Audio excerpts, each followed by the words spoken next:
Welcome to programming tree. आज का topic है introduction to if else.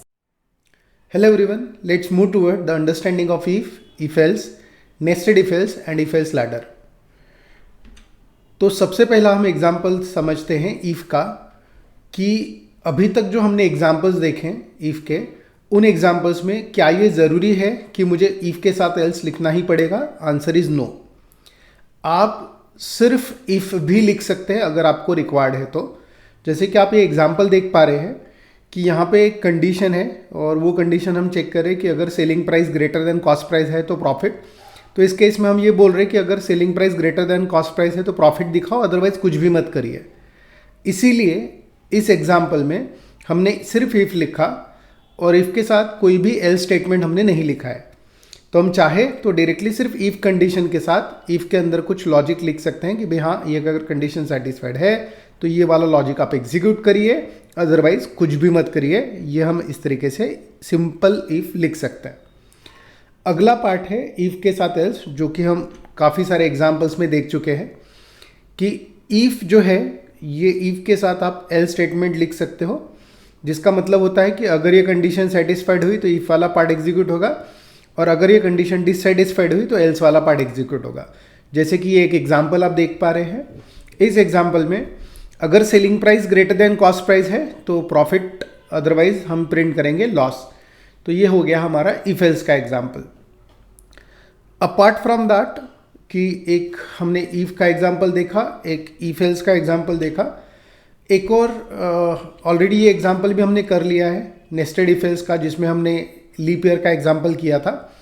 But जब कभी भी आप किसी इफ स्टेटमेंट के अंदर दोबारा कोई एक पर्टिकुलर इफ स्टेटमेंट इंट्रोड्यूस कर देते हैं तो ये नेस्ट हो जाता है। इफ के अंदर एक और बार इफ आ गया, so this scenario is called as nested if else. इस सिनारियो को हम बोलते हैं नेस्टेड इफ एल्स, जहाँ पे इफ के अंदर अगर आप फिर से कोई इफ नेस्ट कर देते हैं तो उसको हम बोलते हैं नेस्टेड इफ एल्स।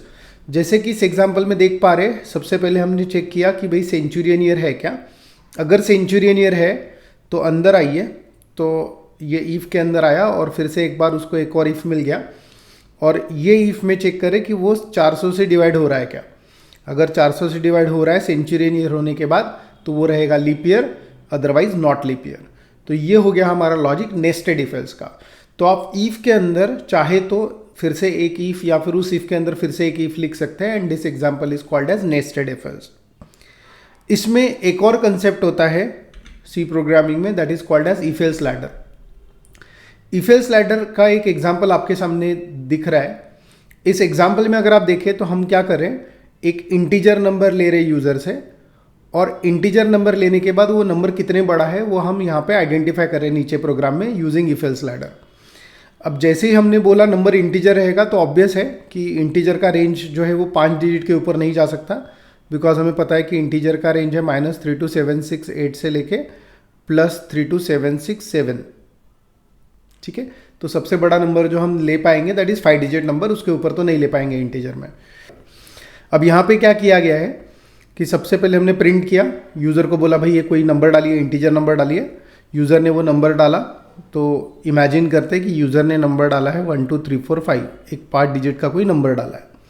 तो ये जो 1 2 3 4 5 नंबर यूज़र ने डाला है, ये 1 2 3 4 5 नंबर डालने के बाद सबसे पहले ये इफ वाली कंडीशन चेक हो रही है कि जो नंबर है वो 4 times 9 से बड़ा है क्या। आंसर इज येस, हाँ, नंबर जो हमने डाला है that is 1 2 3 4 5 is greater than 4 times 9, 9999 से बड़ा है। तो वो आएगा इफ़ के अंदर और इफ़ के अंदर प्रिंट करेगा 5 डिजिट। 5 डिजिट प्रिंट करने के कारण इस इफ़ का ये वाला एल्स है, this is the L's part. तो यहाँ के आगे किसी भी पार्ट पे वो नहीं जाएगा, बिकॉज इस इफ़ का ये एल्स है और बाकी सारी चीज़ें उसके अंदर अटैच्ड है। सो दैट इज़ वाई जब हमारा नंबर 1 2 3 4 5 रहेगा तो वो पहली कंडीशन में जाएगा, नंबर प्रिंट करेगा 5 डिजिट। अब आते हैं दूसरी कंडीशन पे। सपोज मेरे पास नंबर इनपुट आया यूज़र से 1 2 3 4। अब यूज़र ने नंबर डाला 1 2 3 4, पहली बारी ये इफ़ कंडीशन में आएगा। इफ़ कंडीशन में आने के बाद चेक करेगा कि नंबर में क्या है 1 2 3 4। ठीक है, 4 times 9 से बड़ा है क्या, नहीं है, तो वो जाएगा एल्स में। लेकिन इस एल्स में अगर आप देखें तो इस एल्स में एक और इफ अटैच्ड है, तो इसको बोलते हैं else if ladder. If else ladder या फिर एल्स इफ लैडर, जहाँ पे हम देख रहे हैं कि इफ के बाद एल्स आया, एल्स के बाद फिर से एक इफ आ गया, फिर एल्स इफ, तो ये जो है लैडर जैसा बन रहा है, that's why this is called as if else ladder concept. तो यहाँ पे अगर ये कंडीशन डिससैटिस्फाइड हो रही है तो इस एल्स पार्ट में आ रहा है, लेकिन इस एल्स पार्ट में फिर से उसे एक इफ मिल रहा है। तो यहाँ पे नंबर में है 1 2 3 4, तो 1 2 3 4 ग्रेटर देन 999 है क्या? आंसर इज यस, तो प्रिंट करेगा 4 डिजिट का नंबर, इसके एल्स में नहीं जाएगा, इसलिए ये बाकी की कोई भी चीज़ें एग्जीक्यूट नहीं होगी। अब आते हैं अगले कंडीशन पे कि अगर नंबर में आया सपोज 1 2 3, अब नंबर में 1 2 3 आया तो पहली कंडीशन पे जाएगा ईफ में, चेक करेगा कि भाई हाँ नंबर जो 1 2 3 है वो 4 टाइम्स 9 से बड़ा है क्या, नहीं है, फिर जाएगा इसके एल्स में, इसके एल्स में फिर से उसको एक इफ कंडीशन मिली और चेक करा कि नंबर जो है वो 999 से बड़ा है क्या, नहीं है, फिर इसके एल्स में भी चला जाएगा, इसके एल्स में फिर से एक इफ कंडीशन मिली, तो नंबर इज़ 1 2 3 ग्रेटर देन 99 है क्या, हाँ है, तो प्रिंट करेगा 3 डिजिट। तो इस तरीके से ये काम करेगा 3 डिजिट के लिए। अब हम चेक कर लेते हैं इसको 2 डिजिट नंबर के लिए भी कि ये 2 डिजिट नंबर के लिए कैसे काम करेगा। तो अगर मेरा 2 डिजिट का नंबर डाला है 12, तो पहले कंडीशन में आएगा 12 ग्रेटर देन 4 टाइम्स 9 नहीं है, एल्स में आएगा 12 ग्रेटर देन 999 भी नहीं है, फिर एल्स में आएगा 12 ग्रेटर देन 99 भी नहीं है, फिर इसके एल्स में भी आएगा और 12 ग्रेटर देन 9 है, प्रिंट करेगा 2 डिजिट एंड आपका प्रोग्राम सो ऑन एग्जीक्यूट होगा फॉर द 1 डिजिट ऑल्सो। तो ये जो पूरा का पूरा लॉजिक आपको दिख रहा है लैडर के फॉर्म में, इसको हम बोलते हैं इफ एल्स लैडर। तो इस तरीके से हम इफ के साथ भी प्रोग्राम लिख सकते हैं, इफ एल्स के साथ भी लिख सकते हैं, nested if else as well as if else ladder के साथ भी इफ एल्स का प्रोग्राम लिख सकते हैं। अब कुछ और एग्जाम्पल्स हम ट्राई करेंगे जिन एग्जाम्पल्स में हमें और क्लैरिटी आएगी on the part of if else and logical operators, दोनों भी पार्ट पे। अब ये प्रोग्राम देखते हैं। इस प्रोग्राम में हमें क्या करना है, हमारे सामने एक क्वाड्रेंट दिया है, क्वाड्रेंट में हमें बताना है कि जो भी पॉइंट आप लेंगे वो पॉइंट किस क्वाड्रेंट में है। तो जैसे कि आप देख रहे हैं कि यहाँ पे ये x पॉजिटिव रहता है, this is y, this is x negative and this is y negative. ये वाला जो रहता है ये आपका ओरिजिन रहता है जहाँ पे x y 0 0 होता है। ये आपका फर्स्ट क्वाड्रेंट रहेगा, this is your second quadrant, this will be your third quadrant and this will be your fourth quadrant. तो आपको कोई भी एक जो पॉइंट दिया जाएगा आपको पता करना है कि वो पॉइंट किस क्वाड्रेंट में है। तो जैसे कि फिलहाल मैंने एक पॉइंट ड्रॉ किया है फर्स्ट क्वाड्रेंट में, तो अगर कोई भी पॉइंट होगा उसका x पॉजिटिव एंड y अगर पॉजिटिव है तो वो पॉइंट रहेगा फर्स्ट क्वाड्रेंट में। अब अगर सपोज मैं कोई दूसरा पॉइंट ड्रॉ कर रहा हूँ, ठीक है, से फॉर एग्जांपल यहाँ पे कुछ अलग कलर में मैं दूसरा पॉइंट ड्रॉ कर रहा हूँ, तो ये पॉइंट अभी सेकंड क्वाड्रेंट में है। तो सेकंड क्वाड्रेंट का पॉइंट अगर आप देखेंगे तो सेकंड क्वाड्रेंट का पॉइंट अगर प्लॉट करने की कोशिश करते हो तो ऑब्वियसली ये कुछ आएगा, सपोज -2 और ये सपोज 2 है, तो ये पॉइंट आ गया आपका -2, जिसमें x निगेटिव है एंड y पॉजिटिव है। तो यहाँ पे x negative and y positive अगर है तो वो आपका पॉइंट रहेगा सेकंड क्वाड्रेंट में, ठीक। थर्ड क्वाड्रेंट हमें पता है कि थर्ड क्वाड्रेंट में जो वैल्यूज़ होती है, थर्ड क्वाड्रेंट में हमारी वैल्यूज जो होती है दोनों भी negative, x negative and y negative अगर है तो वो पॉइंट रहता है आपका थर्ड क्वाड्रेंट में। तो यहाँ पे थर्ड क्वाड्रेंट में सपोज ये कोई पॉइंट मैंने बनाया तो ऑब्वियस है इसकी वैल्यूज़ अगर -4 -2 अगर है तो माइनस मतलब x भी निगेटिव एंड y भी निगेटिव अगर है तो ऑब्वियसली ये पॉइंट आपका थर्ड क्वाड्रेंट में रहेगा। तो x निगेटिव एंड y भी निगेटिव है तो पॉइंट आपका थर्ड क्वाड्रेंट में रहेगा। सिमिलरली फोर्थ क्वाड्रेंट के पॉइंट के लिए x positive and y negative रहेगा, जैसे कि आप देख पा रहे हैं x is positive and y is negative. तो जो भी आपका फोर्थ क्वाड्रेंट में पॉइंट रहेगा उसका x पॉजिटिव रहेगा एंड y निगेटिव रहेगा। और जो पॉइंट आपका ओरिजिन पे रहेगा उस ओरिजिन के पॉइंट के लिए x की वैल्यू भी 0 रहेगी और y की वैल्यू भी 0 रहेगी। तो हम ये चेक करें कि जिस भी पॉइंट का x 0 एंड y 0 रहेगा वो पॉइंट रहेगा ऑन द ओरिजिन। तो इस तरीके से आप ये पॉइंट इनपुट लेने के बाद x एंड y कोऑर्डिनेट के किसी पॉइंट के x and y coordinate input लेने के बाद ये बता पाएंगे कि पॉइंट फर्स्ट क्वाड्रेंट में, सेकंड क्वाड्रेंट में, थर्ड क्वाड्रेंट में, फोर्थ क्वाड्रेंट में या ओरिजिन पे। अभी देखते हैं हमारा अगला प्रोग्राम। तो यहाँ पे कुछ प्रोग्राम लिखते हैं कि write a program to accept a character from the user and to find out it is capital letter or not. अब क्वेश्चन ये अराइज होता है, ये पता कैसे करेंगे? जब आप कीबोर्ड से capital A to Z type करते हैं तो उसका ASCII वैल्यू जो होता है वो 65 to 90 के रेंज में होता है. तो कैपिटल A का ASCII value 65 and capital Z का ASCII वैल्यू 90. तो what is this ASCII value? ASCII value stands for American standard code for information interchange. तो जब भी आप कीबोर्ड से कैपिटल A टाइप करते हो तो कीबोर्ड से कैपिटल A न जाते हुए एक न्यूमेरिक वैल्यू जाती है कंप्यूटर के अंदर and that numeric value is called as ASCII value. तो जब भी आप कीबोर्ड से A टाइप करोगे तो कंप्यूटर को इनपुट जाएगा 65 एंड जब कैपिटल Z टाइप करोगे तो कंप्यूटर को इनपुट जाएगा 90. तो हम क्या कर रहे हैं कि हम यूज़र से पहले तो एक कैरेक्टर लेते हैं. तो सबसे पहले हम एक कैरेक्टर वेरिएबल डिक्लेयर करेंगे, कैरेक्टर CH, फिर करेंगे क्लियर स्क्रीन. क्लियर स्क्रीन करने के बाद यूज़र को बोलेंगे एंटर करो कोई कैरेक्टर, क्योंकि हमें यूज़र से कोई भी कैरेक्टर लेना है. Enter any character.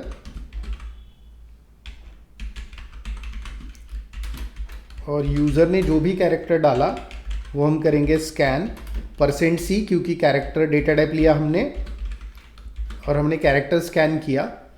Character scan करने के बाद हम चेक करेंगे कि जो कैरेक्टर में वैल्यू आई है अगर वो ग्रेटर देन और इक्वल टू 65 है, मतलब उसकी ASCII वैल्यू ग्रेटर देन और इक्वल टू 65 है, एंड कैरेक्टर लेस देन और इक्वल टू 90 है, मतलब 65 एंड 90 के रेंज में अगर कैरेक्टर है तो इसका मतलब उसने कैपिटल लेटर डाला है.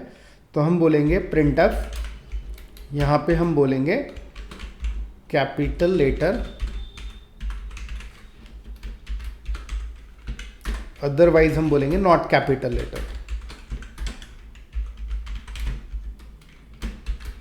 Not capital letter. अब नॉट कैपिटल लेटर मतलब डिजिट के लिए भी वो नॉट कैपिटल लेटर बोलेगा, स्पेशल सिंबल्स के लिए भी नॉट कैपिटल लेटर बोलेगा, क्योंकि वो कैपिटल लेटर के लिए ही सिर्फ कैपिटल लेटर बोलने वाला है. In all the other cases not capital letter. अब आप बोलेंगे सर आप इनपुट यूज़र से कैपिटल ले रहे हैं और कंपेयर उसको नंबर्स के साथ कर रहे हैं, ऐसा चलता है क्या? Yes, it is possible. आप जो नंबर या जो कैरेक्टर यूज़र से इनपुट ले रहे हो, suppose for example capital A, तो कैपिटल A को मैं उसके ASCII वैल्यू से भी कंपेयर कर सकता हूँ, उसमें कोई प्रॉब्लम नहीं है. तो जब भी आप कीबोर्ड से कैरेक्टर टाइप करते हो उसको आप ASCII वैल्यू के साथ भी कंपेयर कर सकते हो. तो अभी अगर सपोज लेट्स से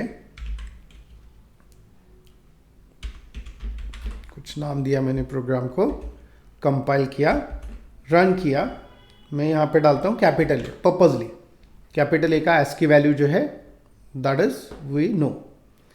तो यहाँ पे फिलहाल कैपिटल लेटर आया. क्यों? क्योंकि कैपिटल A का ASCII वैल्यू 65 था. 65 जो है वो ये कंडीशन सेटिस्फाई किया उसने. 65 जो ASCII वैल्यू आई कैरेक्टर की वो 65 से ऊपर है और 90 के नीचे है. तो ऑब्वियस है 65 के इक्वल है एंड 90 के नीचे है, दैट्स वाई ये कैपिटल लेटर इसने प्रिंट किया. अगर हम इसको रन करें और कुछ ऐसा नंबर डाले या ऐसा कैरेक्टर डाले जो कैपिटल लेटर नहीं है, तो वो नॉट कैपिटल लेटर प्रिंट करेगा. नंबर भी डाल के देख लेते एक बार, तो नंबर के लिए भी नॉट कैपिटल लेटर आया. तो इसका मतलब जब कभी भी आप कोई कैरेक्टर इनपुट करोगे तो आप कैरेक्टर को कंपेयर कर सकते हो उसकी ASCII वैल्यूज़ के साथ भी. इसी एग्जाम्पल को हम आगे बढ़ाते हैं. I am saving it with some another name. And now यहाँ पे हम क्या करते हैं कि यूज़र से कोई इनपुट लेते हैं एंड हम बोलते हैं कि उसको फाइंड आउट करो कि वो कैपिटल लेटर है. Find out it is capital letter, small letter, number. तो इन तीनों में से क्या है वो बताइए. तो ये कैसे करेंगे? तो कैपिटल लेटर का ASCII वैल्यू है 65 to 90. Small A to Z का ASCII वैल्यू है 97 to 122. एंड जो 0 to 9 नंबर्स है इसका वैल्यू होता है 48 to 57. तो अब ये वैल्यूज हमने डाली. अब यहाँ पे हम ये बोलेंगे अगर वैल्यू जो है वो 65 to 90 के बीच में है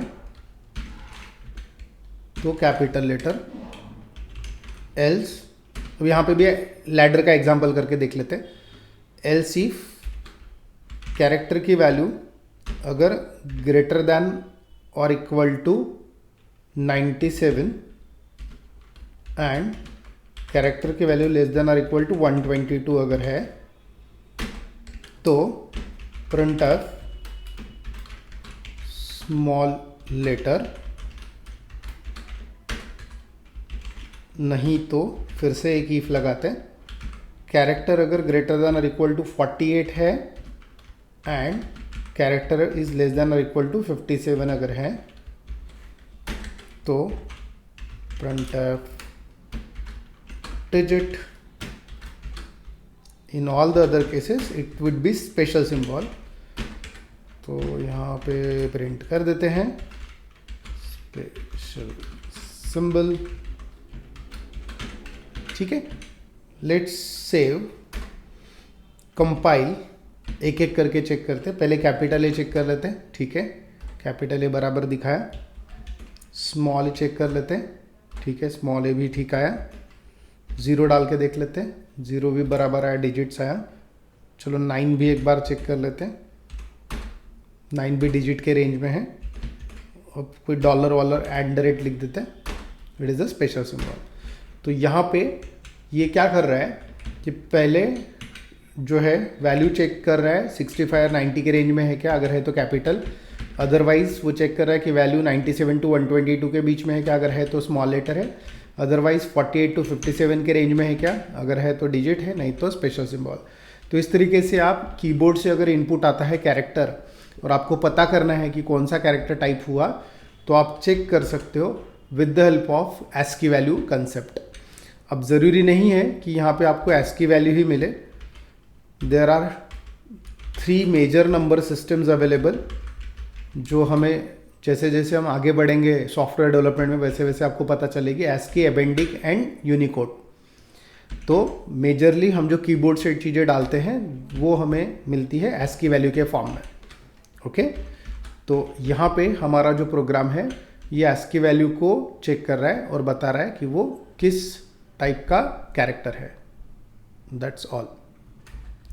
बढ़ते हैं हमारे अगले प्रोग्राम की तरफ। यहाँ पे हम अभी प्रोग्राम देखने वाले हैं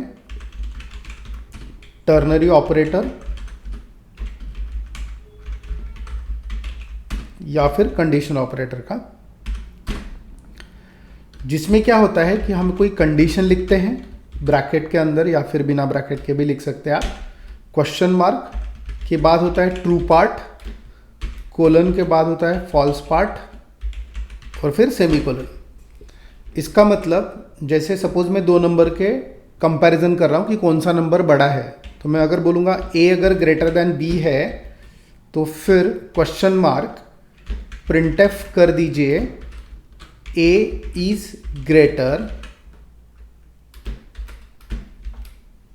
एल्स प्रिंट कर दीजिए B इज ग्रेटर। तो इस तरीके से आप टर्नरी ऑपरेटर यूज कर सकते हो।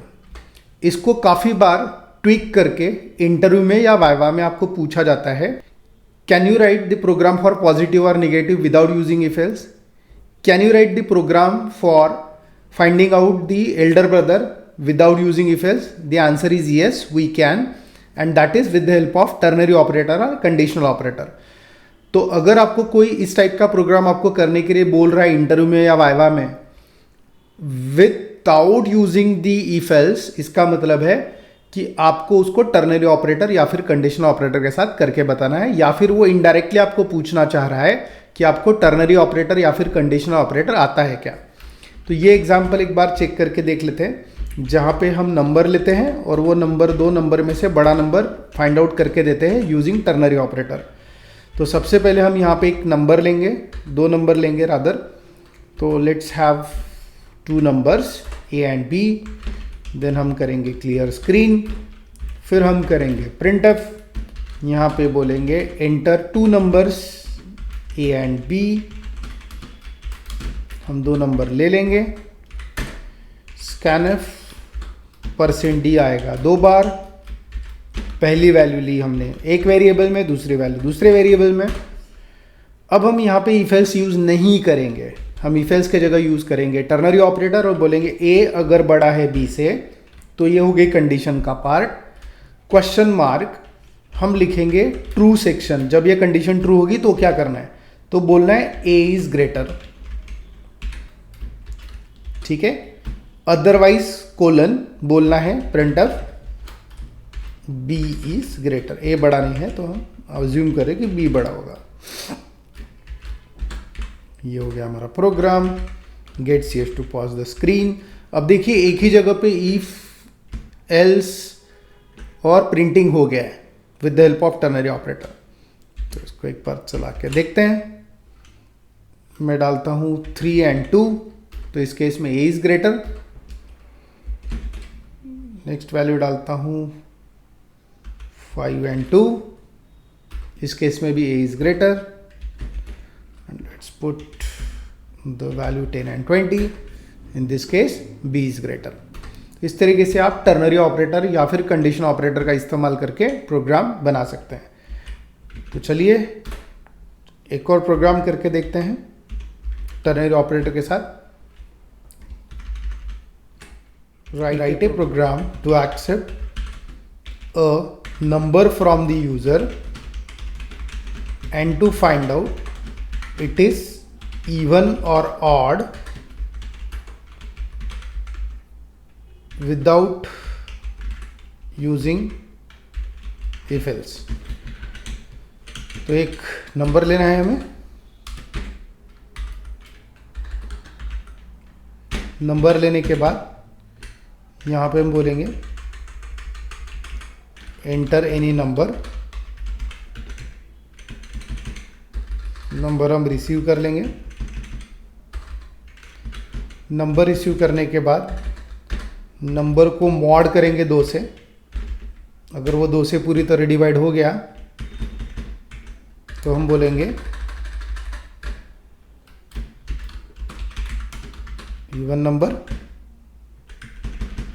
अदरवाइज बोलेंगे